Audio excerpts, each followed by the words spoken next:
Hi friends, ഇത് കണ്ണനയില എന്ന് പറയുന്ന മീനാണ്. നമ്മുടെ ഇവിടെയൊക്കെ അതിന് കണ്ണനയില എന്നാണ് പറയുന്നത്. അപ്പോൾ അതിന് ഉരിച്ചാണ് നമ്മളത് കൂട്ടാൻ വയ്ക്കുന്നത് കേട്ടോ, കറി വയ്ക്കുന്നത്. അപ്പം നമ്മൾ അതിനായിട്ട് സാധനങ്ങളെല്ലാം എടുത്തു വെച്ചിട്ടുണ്ട്.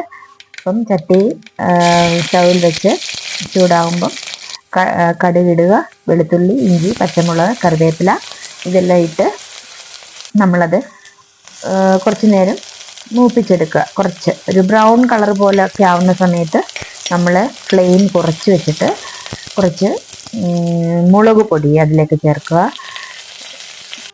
മുളക് പൊടി അത് കഴിയുന്നുണ്ടേ അതിനോടൊപ്പം കുറച്ച് മല്ലിപ്പൊടിയും കൂടെ ചേർക്കുക. എന്നിട്ട് നമ്മൾ ഒന്നുകൂടെ നന്നായിട്ട് അത് യോജിപ്പിച്ചിട്ട് അതിലേക്ക് വെള്ളം ഒഴിക്കുക. വെള്ളം ഒഴിച്ചിട്ട് കുറച്ച് മീൻപുളി ഇടുക.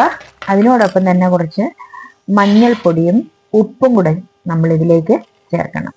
എന്നിട്ട് ഇതിലേക്ക് മീൻ കഷ്ണങ്ങളെല്ലാം പറക്കിയിടണം. പറക്കിയിട്ട് നന്നായിട്ട് യോജിപ്പിച്ച് ഈ തിളച്ച് കിടക്കുന്ന അതിലേക്ക് നന്നായിട്ട് ഈ മീൻ കഷ്ണങ്ങൾ യോജിപ്പിച്ചിട്ട് നമുക്ക് അടച്ചു വയ്ക്കുക.